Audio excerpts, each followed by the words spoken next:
এই হত্যাযজ্ঞের সঙ্গে জড়িত ছিল ভারতীয় গোয়েন্দা সংস্থা র।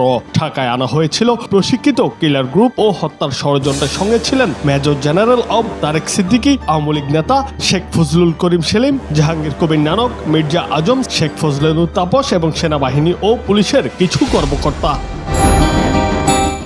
অনুসন্ধানে জানা যায় ভারতীয় কিলার গ্রুপের একটি অংশকে খেলোয়াড় বেশে বিডিআরের একটি পিকআপে করে এবং আরেকটি অংশকে রোগী সাজিয়ে নম্বরবিহীন অ্যাম্বুলেন্সে করে পিলখানায় ঢোকানো হয়। রাতে অ্যাম্বুলেন্সে করে তারা পিলখানা ত্যাগও করে। সংশ্লিষ্ট সূত্রের ধারণা, ভারতীয় কিলার গ্রুপটিকে 25 ফেব্রুয়ারি রাতে বিমানের দুবাইগামী ফ্লাইটে তুলে দেওয়া হয়। এজন্য ফ্লাইটটি 2 ঘন্টা বিলম্বে ছাড়ে। আরও জানা গেছে, ভারতীয় গোয়েন্দা সংস্থা র এর লোকজন ও কিলার গ্রুপের সদস্যরা ফার্মগেটে অবস্থিত তৎকালীন স্বরাষ্ট্রমন্ত্রী সাহারা খাতুনের হোটেল ইম্পেরিয়াল ব্যবহার করেছে। নাম পরিচয় গোপন রেখে ইম্পেরিয়াল হোটেলে তারা অবস্থান নিয়েছিল।